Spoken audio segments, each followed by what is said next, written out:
Y yo estaba pensando que hoy en día si David se pondría a luchar como soldado de Israel, sería como un gran problema para él, ¿no? Porque muchos no entienden, incluso en muchas iglesias la gente no entiende cuál es el rol o en qué sentido Dios está tratando con Israel todavía. Dios ha sido reemplazado por la iglesia o Israel es pueblo de Dios todavía.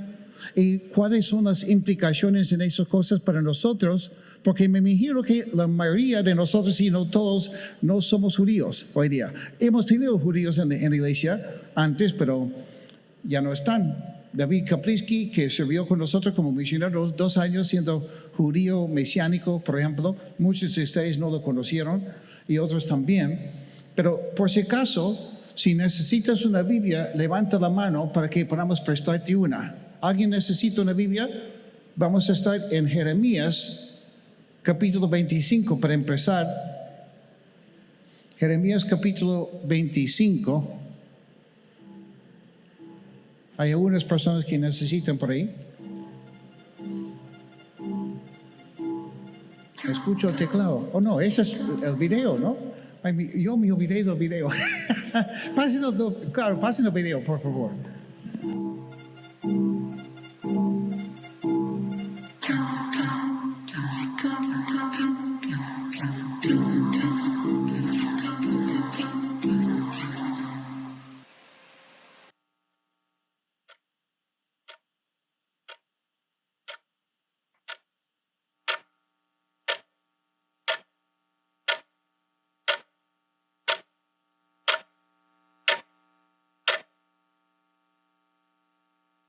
Estos 2 videos cortitos tienen que ver con la enseñanza de hoy. Y siendo que aviso, me olvidé. Gracias. Primero, ¿qué es lo que vimos en el primer video? ¿Cómo se llama esa máquina? Seismógrafo. Ajá. Que va viendo la fuerza, cómo es un terremoto, ¿verdad? Luego vimos un reloj marcando el tiempo, ¿no? Y vemos en la Biblia que muchas veces ocurren eventos que son muy importantes a nivel mundial y muy importantes cuando hablamos de lo que Dios está haciendo en el mundo también. Y muchas veces cuando ocurre un evento en particular, y en particular cuando se trata de Israel como nación, vemos que empieza a marcar un tiempo donde Dios empieza a obrar de una forma sorprendente, ¿ok? Por eso, para poder entender el rol de Israel el día de hoy, es importante volver un poco al tiempo del pasado. Pero primero vamos a orar. Gracias, Jesús, por ministrarnos siempre, por hablarnos, por entendernos, conocernos. Y gracias porque eres un Dios que si tú eres capaz de mover las cosas y ver cuál es tu plan en cuanto a las naciones, siglo tras siglo, eres capaz de también gobernar y apoyarnos en nuestras vidas como personas. Eres capaz de cambiar cosas, ordenar cosas y cambiar corazones y cambiar nuestro corazón para que podamos entenderte mejor, conocerte más y ser cambiados y transformados por ti. Por eso pedimos tu apoyo en el nombre de Jesús. Amén. Entonces, volviendo al tiempo pasado, ¿por qué? Porque muchos teólogos, muchas personas a través de la historia han dicho algo que es bien cierto. Si tú quieres saber si la Biblia realmente es el libro de Dios, si es la palabra de Dios, una respuesta es Israel. Estudiamos Israel y vemos que Israel como nación, como pueblo, muestra que la Biblia realmente es única, es la palabra de Dios. Profecías muy específicas, profecías cumplidas, profecías que están siendo cumplidas hasta el día de hoy, y en particular cuando hablamos de Israel. Por ejemplo, 600 años antes de Cristo existió un profeta, Jeremías. Y Jeremías quizás pasó por tiempos como tú y yo pasamos. ¿En qué sentido? quizás tú empezaste a conocer a Cristo. Y Dios empieza a trabajar, ministrar en tu vida, cambiar cosas, y tú empiezas a hacerle caso a Dios, obedecer, y al inicio tú piensas que todo va a salir muy fácil. Pero poco tiempo después te das cuenta que no, es una lucha tras otra. Y Jeremías es conocido como el profeta llorón, porque Jeremías profetizaba, hablaba al pueblo, decía que todos los israelitas tenían que ir al cautiverio y no le escucharon, no querían hacerle caso. Incluso al final de su vida lo matan. Y Jeremías muchas veces dice, Señor, una vez por ejemplo dice, Señor, me has engañado, porque yo pensé que iba a ser otra cosa, otro tipo de ministerio, que iba a ser más exitoso. Y después se da cuenta que no, que Dios estaba cumpliendo, porque dice al final, dice, pero tus palabras arden en mi corazón y no puedo dejar de hablar cuando tú me hablas. Y qué lindo ver eso, ¿no? Pero Jeremías, cuando se muere, piensa quizás que es un fracaso. Pero vemos y estudiamos sus profecías hasta el día de hoy y vemos cómo Dios usa sus profecías a lo largo de la historia. Entonces, si hoy día vienes un poco cabizbajo, un poco desanimado, porque tú piensas que has intentado servir a Cristo y las cosas no han salido como tú querías o como tú pensabas, Jeremías es un ejemplo para ti, un ejemplo en muchos sentidos. Pueblo desobediente, el pueblo que decía que ellos amaban a Dios, pero era mentira, eran bien hipócritas. Pero vemos en Jeremías algo hermoso, que aunque el pueblo va al cautiverio en Babilonia, Jeremías profetizó que iban a estar ahí 70 años. 70 años en Babilonia. ¿Y por qué 70 años en Babilonia? Porque Dios había puesto una ley para su pueblo de Israel, que cada 7 años ellos tienen que guardar un año y no trabajar un año y confiar en Dios. Y al guardar un año y no trabajar, solamente vivir de la cosecha, Dios iba a bendecir a su pueblo con una cosecha inmensa, grande, bastante comida, todo eso. ¿Y qué pasó? El pueblo nunca obedeció al Señor, nunca descansó ese año como Dios había mandado. Y pasaron 490 años que el pueblo nunca descansó como Dios había mandado. Entonces Dios termina diciendo, ok, ustedes me deben. Porque este año era para que ustedes descansasen y que podían confiar en mí y conocerme más, celebrar más tiempo conmigo. Como muchas veces he dicho, yo no entiendo al pueblo de Dios, porque si alguien me hubiese dicho a mí, Brian, tienes que trabajar 6 años y un año entero, cada séptimo año, descansar un año, ¡ay, qué chévere!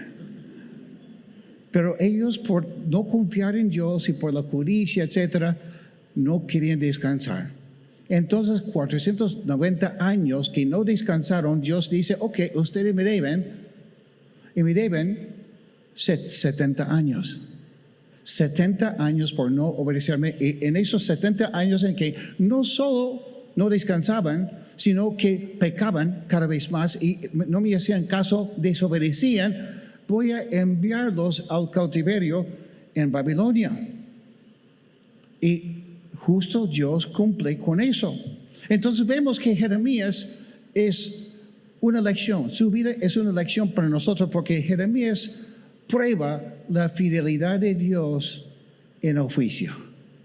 Prueba la fidelidad de Dios en el juicio. Igual cuando Dios nos disciplina y cuando Dios nos castiga a veces, porque si Dios castiga, lo hace con buen juicio y lo hace de una manera exacta. Lo hace como debe ser. Y Jeremías también es una prueba de cómo Dios es fiel en tiempos de juicio, porque hasta el día de hoy vamos a beneficiarnos de Jeremías y de sus profecías. ¿Ok? Mientras la tierra de Israel estaba abandonada, porque los judíos, la mayoría se murieron, o se fueron a Egipto en desobediencia también, o a Babilonia. Poca gente se quedó en Israel durante esos 70 años. Y en ese tiempo, el pueblo también pasa por unas pruebas porque se levantan personas. En particular, hay la historia en el libro de Esther en la Biblia de una mujer judía que se casa con el rey. Y ella viviendo feliz, tranquilo, hasta que un día su primo no hace caso porque no quiere doblar rodillas al hombre que es mano derecha del rey. Porque él sabe que solo debe honrar, doblar rodillas a Dios. Él es fiel y por eso este hombre se molesta y hace un trato con el rey, diciéndole que todos los judíos son malísimos, son terribles, que no hacen caso. Y este hombre convence al rey que tiene que matar a todos sus judíos. Y Esther, la reina, con bastante valentía, con ayuno y con oración, se acerca a su esposo, que era el rey, y iba a ser muy peligroso para ella. Y para no contar toda la historia, porque eso va a ser la oportunidad para crecer esta semana, leer el libro de Esther. Es chiquito, por si acaso. Ver cómo Dios obra en momentos específicos y justo cuando Dios necesita trabajar en el corazón del rey, lo hace de una manera sorprendente. Pero vemos en una persona como Esther que Dios es consciente de ti cuando tú no eres consciente de Él. ¿Y por qué digo eso? Porque en todo el libro de Esther no se menciona a Dios ninguna vez. Aunque sí oran y ayunan, pero no menciona específicamente a Dios. Y muchas veces ellos estando en cautiverio no estaban aprendiendo la lección. Porque aún en cautiverio en Babilonia empezaron a sentirse muy cómodos. Y Dios tiene que llamarles atención, pero cuando ellos no son conscientes de Dios, Dios sigue siendo consciente de ellos y en el momento preciso los cuida. Entonces Esther prueba que Dios es fiel en la sombra, que Dios es fiel en la sombra. Cuando tú piensas que todos se han olvidado de ti, que Dios se ha olvidado de ti, que tu vida no vale, y cuando Dios está muy lejos de tus pensamientos y tu familia también no piense en Dios, Esther es un buen ejemplo para ti porque ella prueba que Dios es fiel en la sombra. ¿Ok?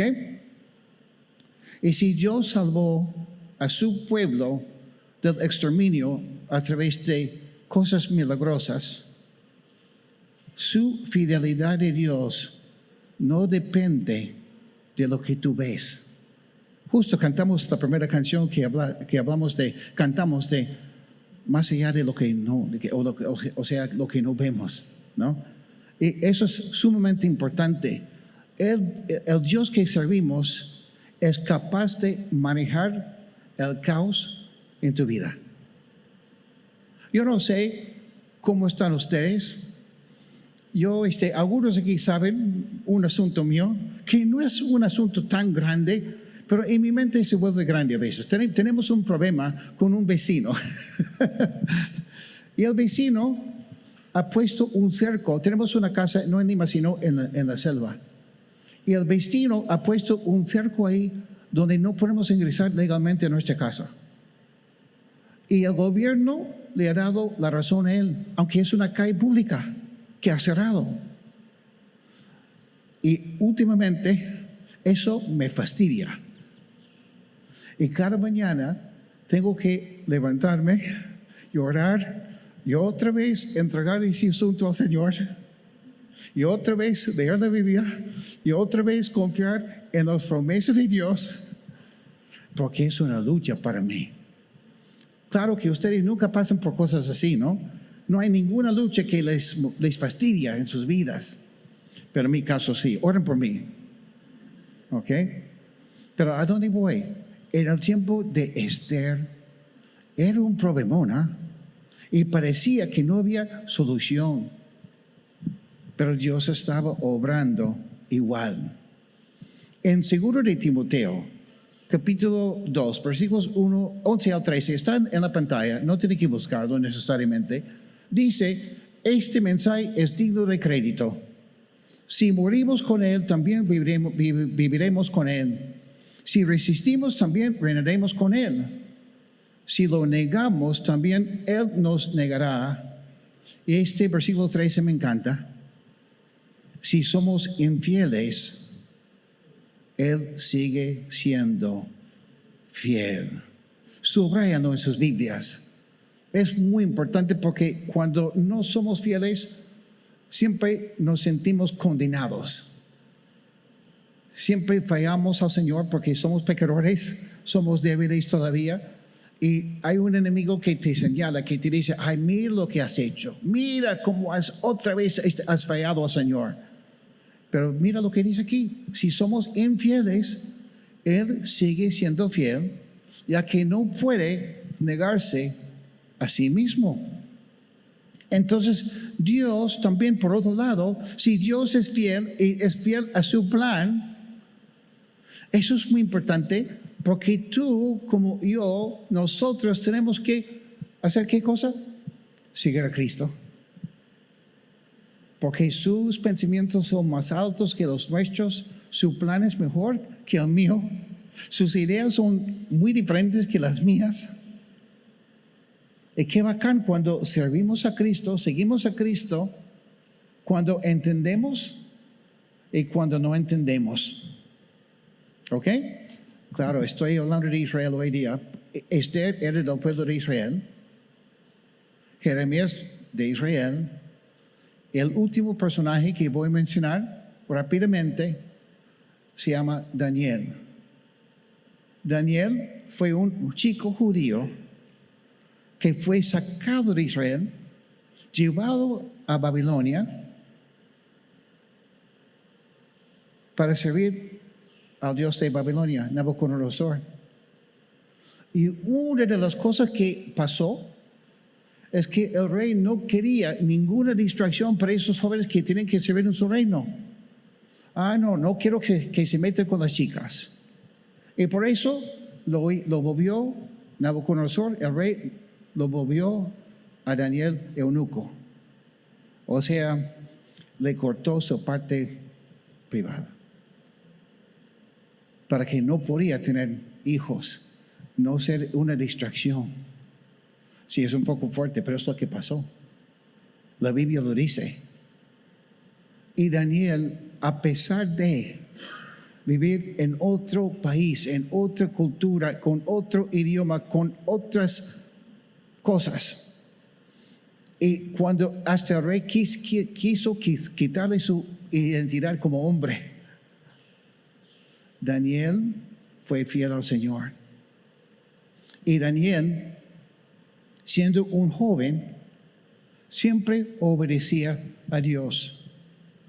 Y Daniel leía la Biblia, lo que había de la Biblia en su tiempo. Y por ejemplo, leía las profecías de Jeremías. Jeremías pensaba que quizás había sido un fracaso, que no tenía sentido seguir. Pero Daniel, estando en cautiverio, lee las profecías de Jeremías cuando Jeremías le da un motivo para la oración. Porque Daniel ve que Jeremías ha dicho, mi pueblo va a estar en cautiverio 70 años. Y después van a ser libres y van a volver a su tierra. Pero Daniel sabía que la Biblia decía en Deuteronomio que el pueblo iba a volver a su tierra después del tiempo en cautiverio, cuando el pueblo iba a ser obediente. Y Daniel ve a su pueblo en cautiverio.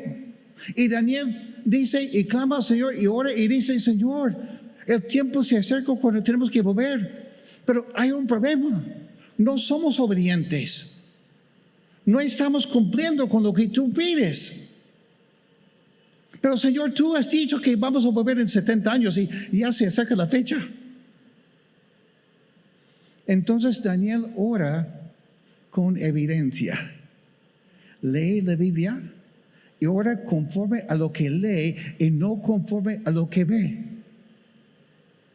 Y qué importante es eso cuando leemos la Biblia, darnos cuenta que la mejor forma de aprender a pasar tiempo con Dios y orar es con la Biblia y orando según lo que Dios dice. Orando según lo que Dios manda. Mira lo que dice Jeremías 25.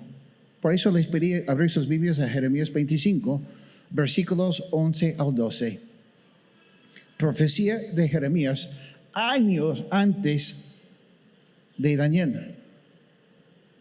Dice aquí, todo este país quedará reducido a horror y ruina. Estas naciones servirán al rey de Babilonia durante 70 años. Pero cuando se hayan cumplido los 70 años, yo castigaré por su iniquidad al rey de Babilonia y a aquella nación, pues de los babilonios, y los convertiré en ruina perpetua, afirma el Señor.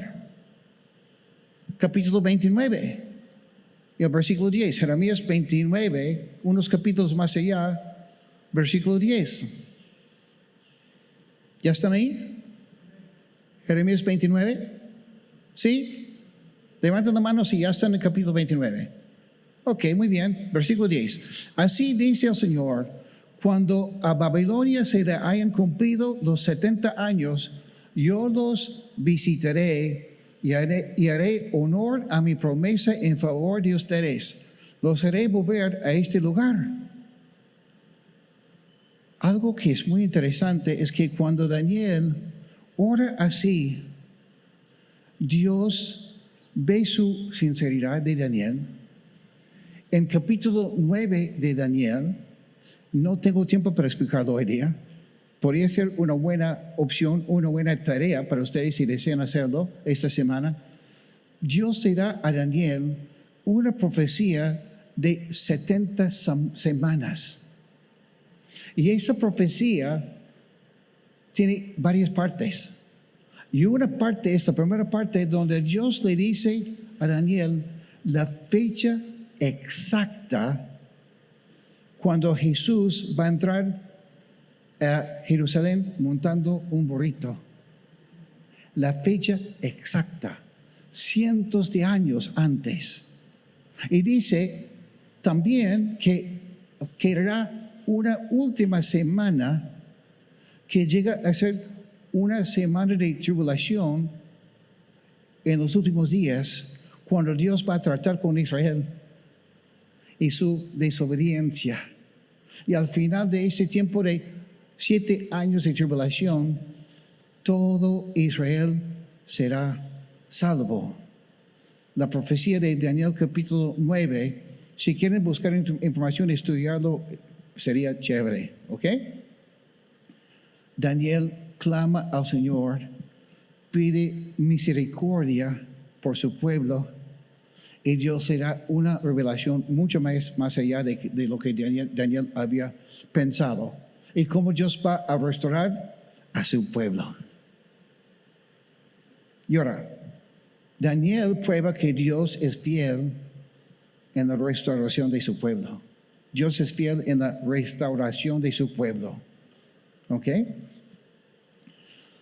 Sorprendentemente, el profeta Isaías habla de un rey, Ciro, que va a levantarse, y Ciro va a darles a los judíos la libertad para volver a su pueblo, cientos de años antes también.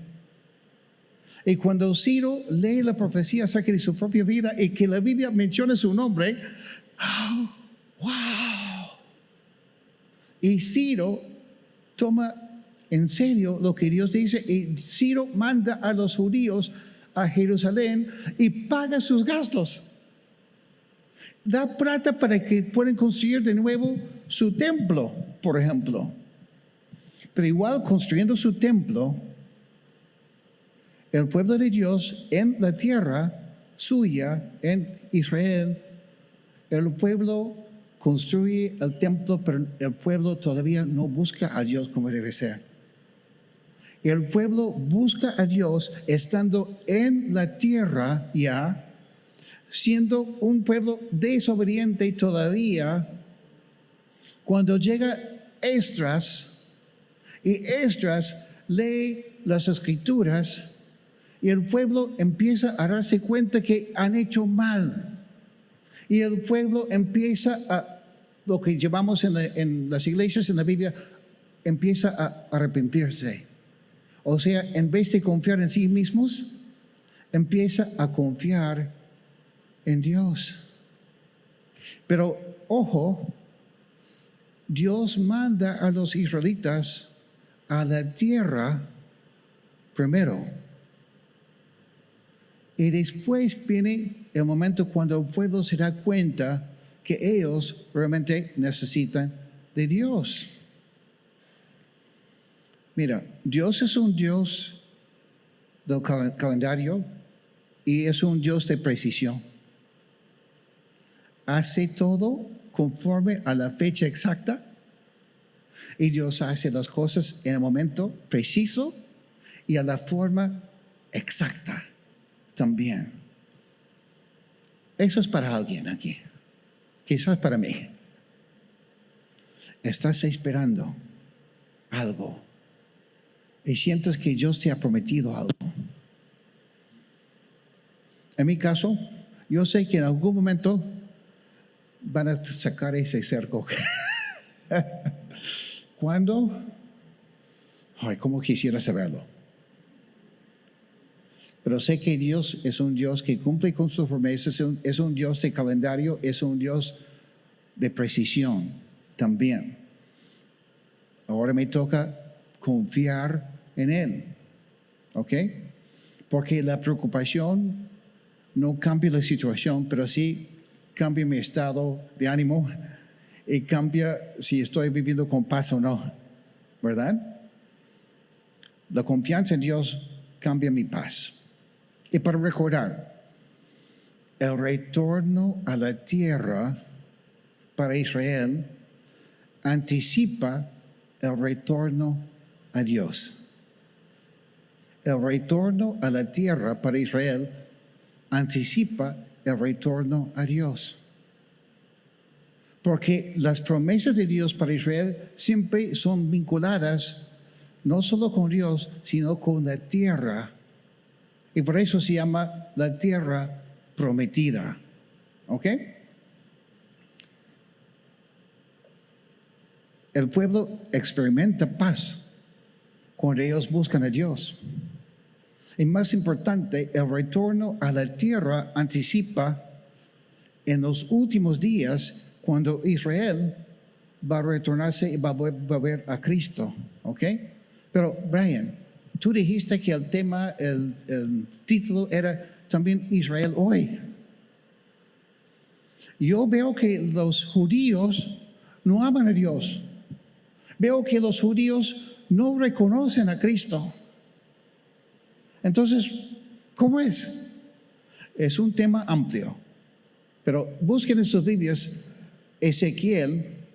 Después de Jeremías, un poco más allá, vas a encontrar Ezequiel, el capítulo 37. Mientras busquen Ezequiel 37, recuerdo que hace muchos años yo estaba en la casa de una señora porque yo enseñaba a los adolescentes en la iglesia en aquellos tiempos y su hija participaba en el grupo de adolescentes. Entonces, mi práctica, mi costumbre era no solo pasar tiempo con los adolescentes, sino con sus padres. Y voy a la casa de esa señora y le pregunto a la señora, señora, si usted se moriría esta noche, ¿usted iría al cielo? Me dijo, por supuesto que sí. ¿Ah, sí? Y si usted estaría delante de Cristo y Cristo te preguntaría, o le preguntaría a usted, ¿por qué puede entrar al cielo? ¿Cómo respondería usted? Y dijo, porque una noche tuve un sueño. Y en mi sueño vi huesos secos que se juntaron como en Ezequiel y después entró vida en esos huesos. Yo siento que yo he sido uno de esos huesos. Por eso voy a tener la vida eterna. No es un mensaje de Ezequiel capítulo 37, por ese caso. ¿Ok? Si lo han leído o no, antes yo no sé, pero vamos a leerlo. Porque es interesante, muy lindo lo que vemos en este capítulo cuando habla, no de Brian, sino habla de Israel. Dice aquí, la mano del Señor vino sobre mí. Su espíritu me llevó y me colocó en medio de un valle que estaba lleno de huesos. Me hizo pasearme entre ellos de un lado para otro. Pude ver que los huesos que cubrían el valle estaban muy secos y eran muchos. Entonces me dijo, hijo de hombre, ¿podrán revivir estos huesos?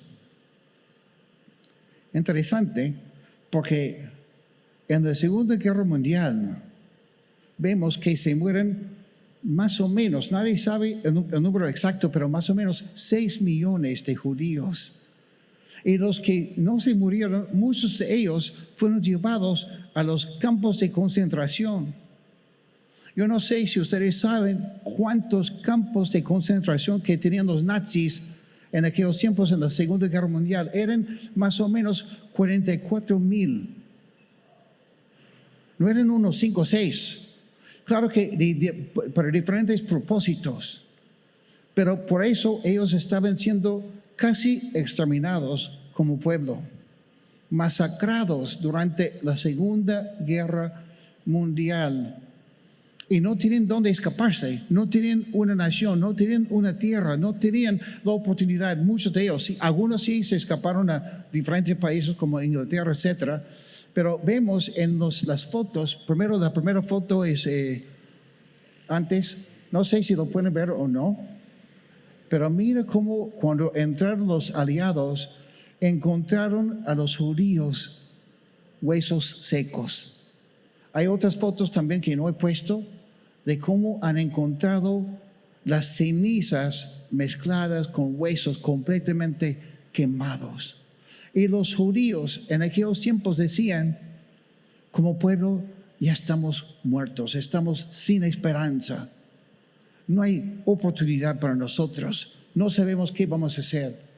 Y la siguiente foto es donde vemos algunos hombres que fueron rescatados ya muriéndose de hambre, completamente desgastados. Pero milagrosamente, de un día a otro, como profetizó la Biblia, en 1948 llegan a tener su propio lugar. Y ahí vemos una foto, la siguiente foto, donde esa es su constitución como país. Y tenía otras fotos para mostrarles, pero es demasiado, creo yo, para mostrar el día que los líderes judíos estaban firmando su constitución como nación. Es un milagro ver lo que Dios hizo para ellos. Y no solo en la parte física, darles un lugar, pero en el año 1965 hicieron un estudio los bautistas de cuántos judíos habían puesto su confianza en Cristo. En 1965, en todo el mundo, calculan que habían 2,000 judíos que habían confiado en Cristo. Adivinen cuántos hay hoy en día.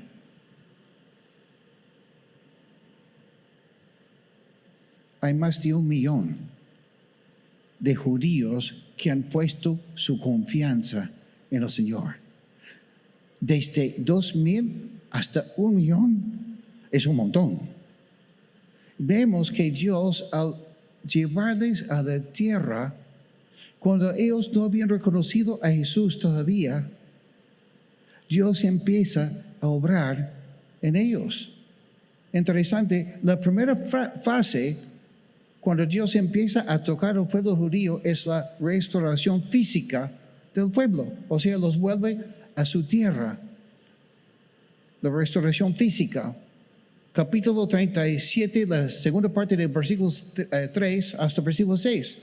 Yo contesté, Señor y Dios, tú lo sabes. Entonces me dijo, profetiza sobre estos huesos y diles, huesos secos, escuchen la palabra del Señor. Así dice el Señor y Dios a estos huesos.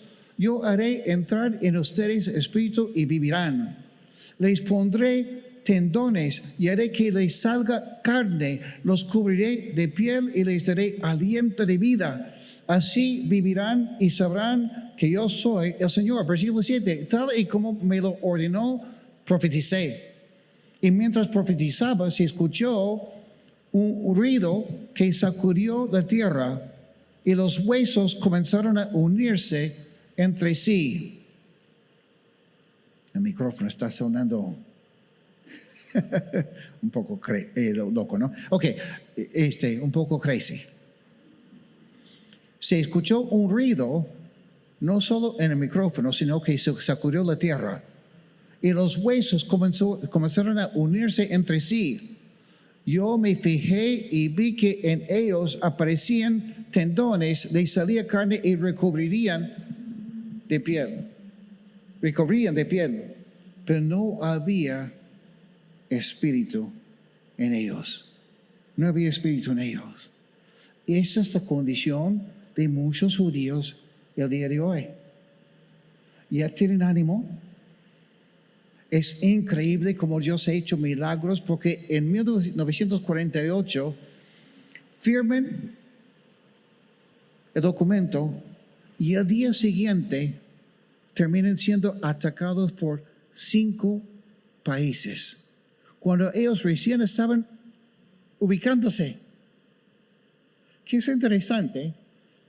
No quiero hacer una doctrina de eso, pero vamos a estudiar David y Goliat. Y cuando estudiamos la historia de David y Goliat, vamos a ver que David se preparó para la batalla con 5 piedras. 1948, 5 naciones atacan a Israel. Wow, interesante, ¿no? ¿Qué quiere decir? No sé. Pero Dios es un Dios preciso, ¿eh? Dios es un Dios que sabe lo que hace. Y muchas veces Dios en la Biblia nos enseña no solo algo que pasó, sino algo que va a pasar también. Porque la historia se repite. Pero no había espíritu en ellos. Versículo 9. Entonces el Señor me dijo, profetiza, hijo de hombre, profetiza al espíritu y dile, esto ordena el Señor y Dios. Espíritu, ven de los 4 vientos y sopla sobre esos muertos y vivirán. Y profeticé tal como él me lo había ordenado, y el Espíritu entró en ellos. Entonces vivieron y se pusieron de pie. Era un ejército numeroso. Versículo 11. Luego me dijo, hijo de hombre, estos huesos son el pueblo de Israel. ¿Ves? No estoy adivinando, no estoy haciendo algo que no dice la Biblia. Aquí no queda más claro no puede quedarse más claro, ¿verdad? Dios mismo dice que se trata esta parte, esta visión de Israel. Ellos andan diciendo, nuestros huesos se han secado, ya no tenemos esperanza, estamos perdidos. Por eso profetiza y adviérteles que así dice el Señor y Dios. Pueblo mío, abriré tus tumbas, te sacaré de ellas y te haré regresar a la tierra de Israel. Dios, cuando obra con Israel como pueblo, siempre los hace volver a la tierra cuando han vivido en desobediencia. Al volver a la tierra es cuando Dios recién empieza a tocar su corazón. Eso es sumamente muy importante, porque muchos cristianos, incluso publiqué algo en Facebook hace unos días que iba a predicar y enseñar sobre este tema, y un amigo mío que es pastor publicó algo, comentó algo que es completamente malo. Dijo, no, lo que pasa es que nosotros hemos reemplazado los judíos como iglesia. Uy, tuve que aguantar. Y dijo, yo sé, porque sé cómo es, porque dice, los judíos no aman a Cristo todavía. Pero eso es exactamente lo que Dios hace siempre con su pueblo. No es primera vez.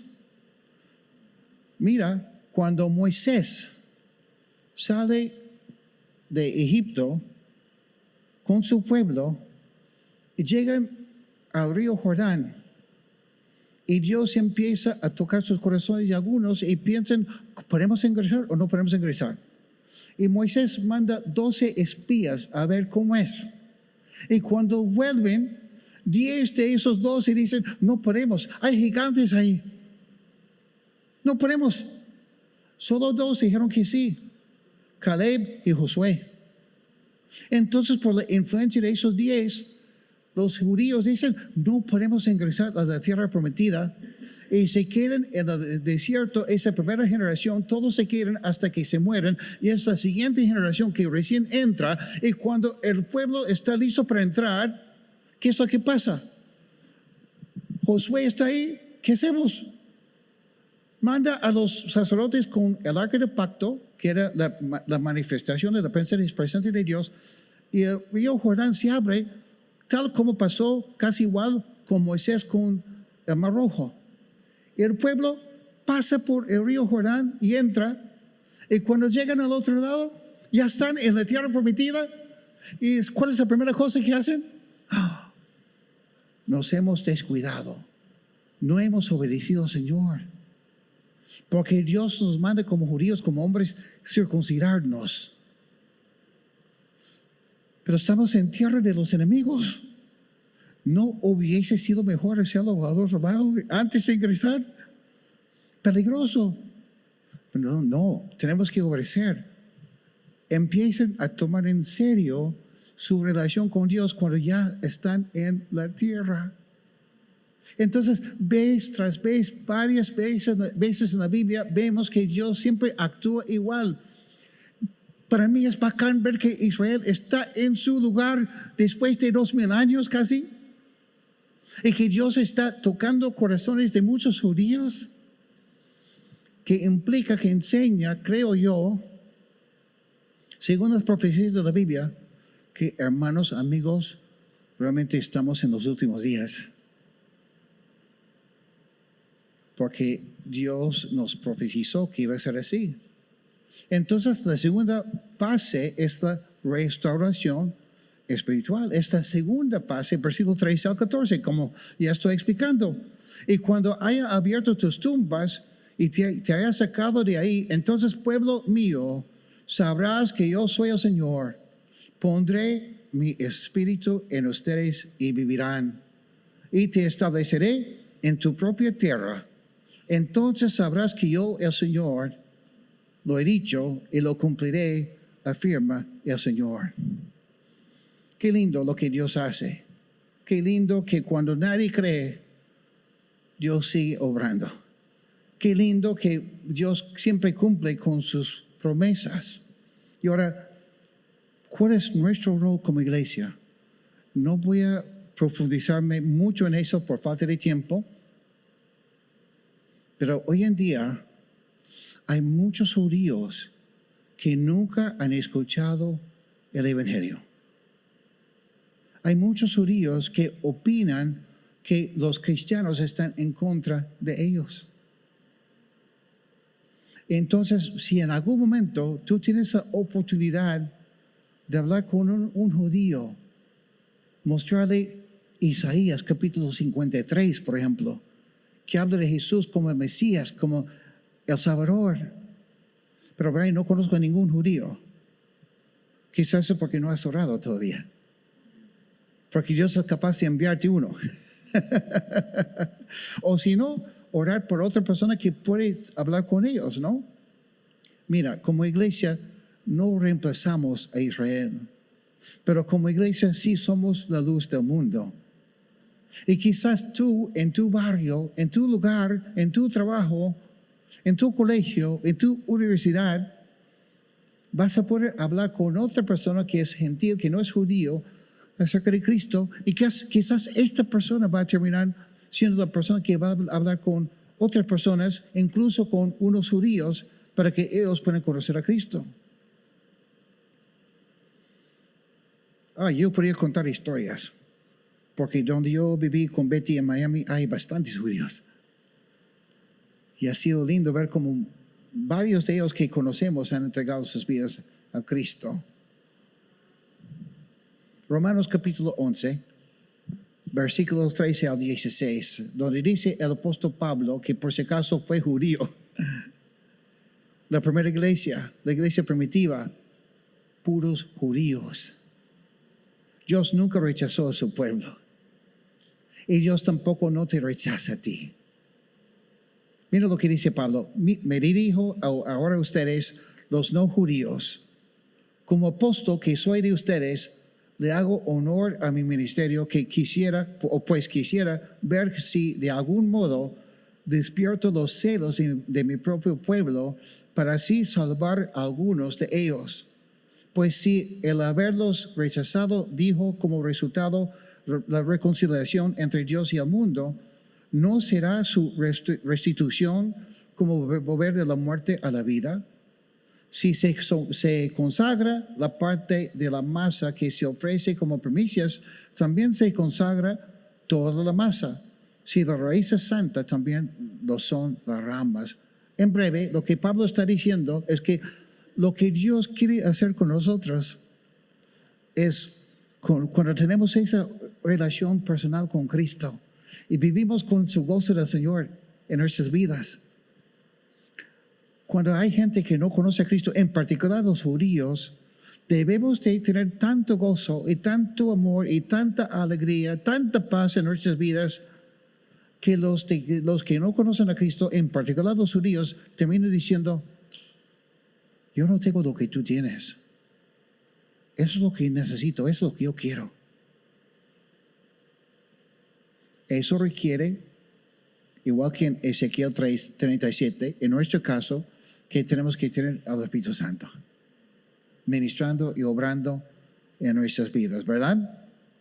Qué importante es entregar mi vida al Señor. Y cuando digo eso, no es una vez, sino es todos los días. Me despierto de mañana, Señor, hoy día tengo otro día para vivir. Y hoy día, Señor, te necesito. Hoy día, Señor, quiero vivir una vida intencional. Voy a pasar un poco de tiempo contigo al empezar mi día. Voy a leer algo de la Biblia. Voy a conversar contigo porque te voy a necesitar. Porque Dios nos está llamando y nos está escogiendo para su obra. Mira, si la Biblia demostró ser 100% fiel, y si Dios resucitó a un pueblo que estaba casi a punto de dejar de existir, Israel, y si volvió a su pueblo, a su tierra después de 2000 años, ¿tú no crees que Dios también es capaz de resucitar esta parte en ti que está muerta?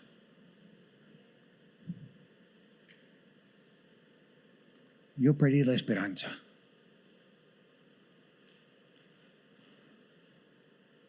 Ya no confío como antes.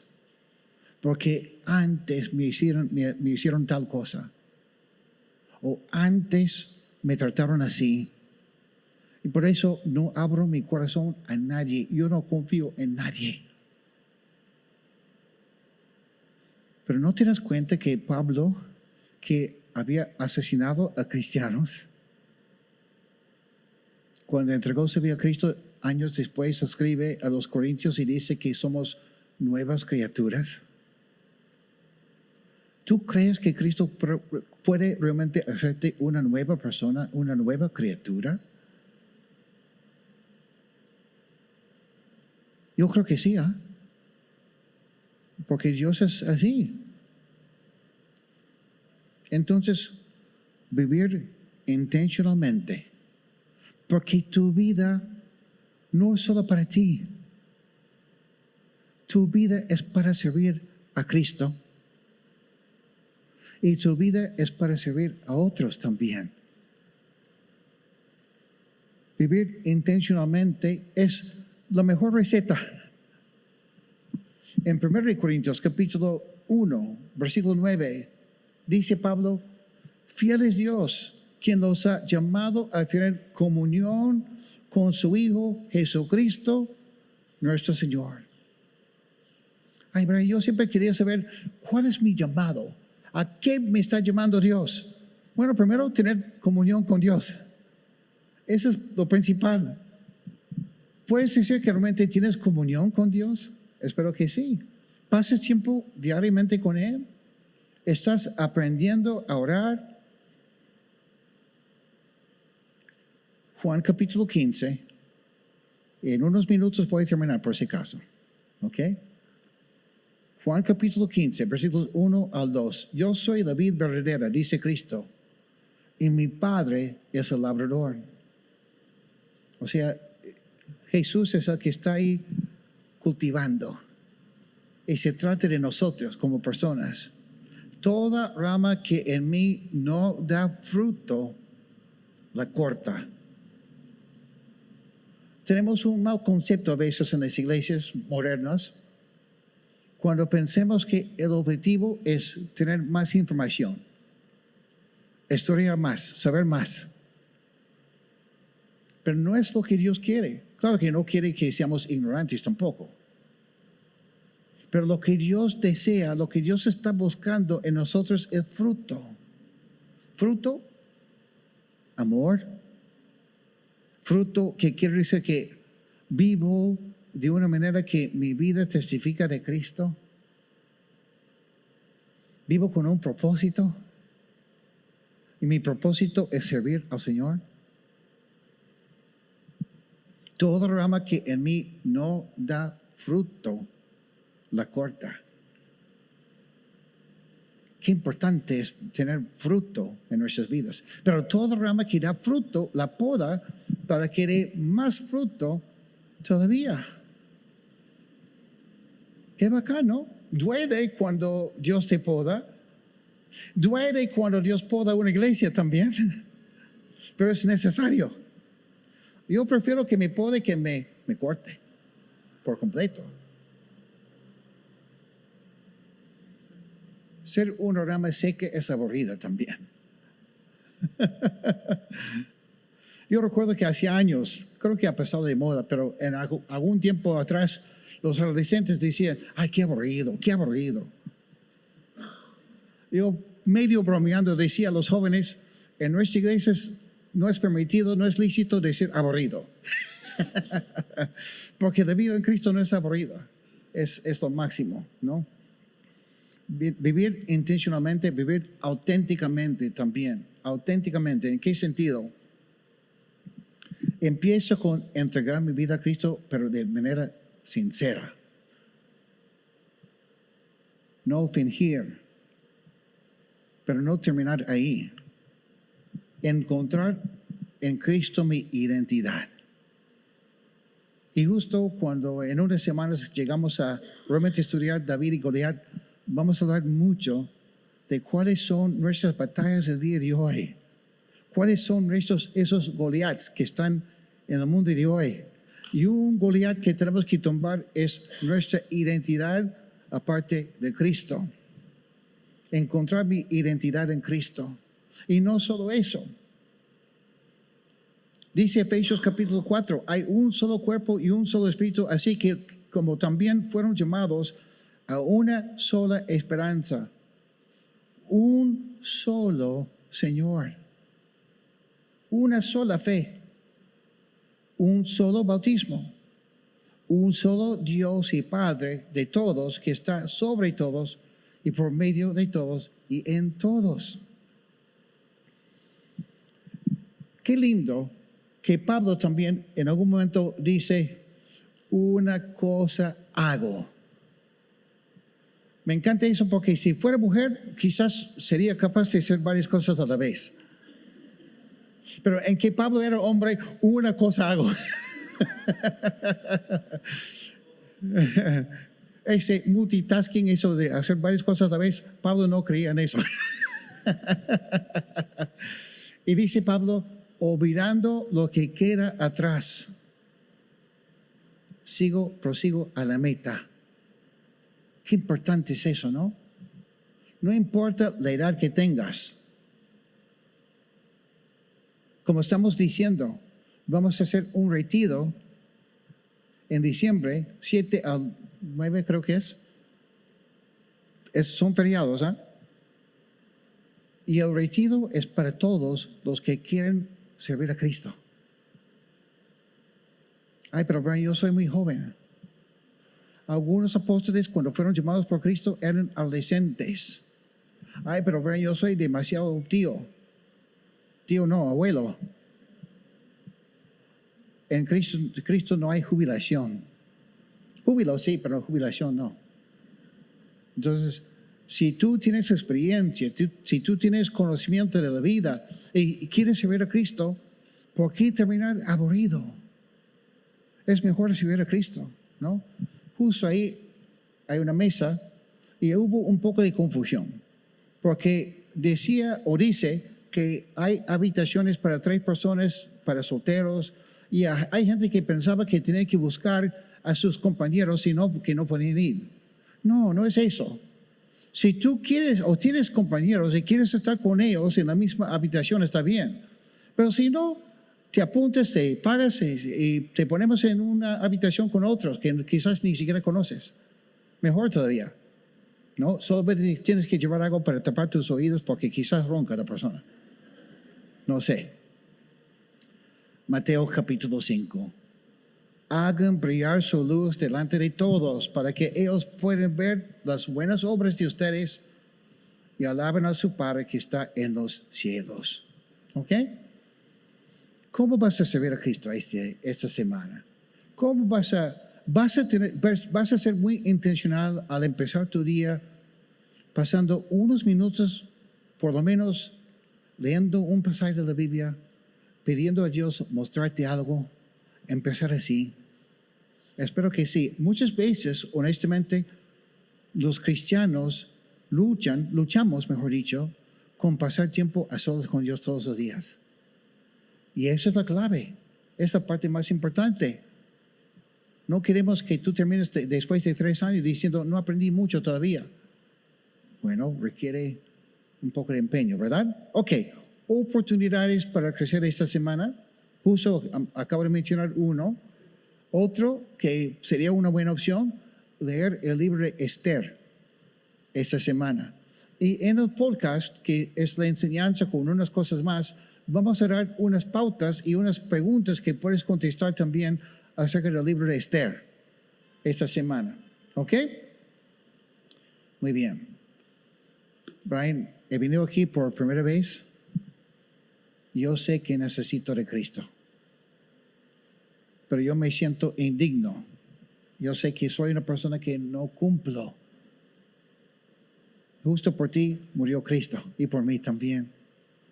Yo te ofrezco esta oportunidad para que puedas orar conmigo y entregar tu vida a Cristo. Decirle a Jesucristo, sé que tú eres mi Dios, pero estoy lejos de ti. Y te pido perdón. Te he fallado. He buscado hacer lo mío en vez de buscar lo tuyo. Y necesito que tú me cambies. Quiero aprender a confiar en ti. Sé que va a ser un proceso, pero te entrego mi vida, Jesús, porque confío en ti y sé que moriste en la cruz por mí. Tú derramaste tu sangre en mi lugar para que yo pueda ser perdonada. Gracias, Jesús, por darme esta oportunidad y por haberme traído aquí hoy día. En tu nombre voy a vivir lo mejor que pueda. Y gracias porque cuando te fallo, yo sé que me vas a perdonar. Gracias, Jesús. Amén.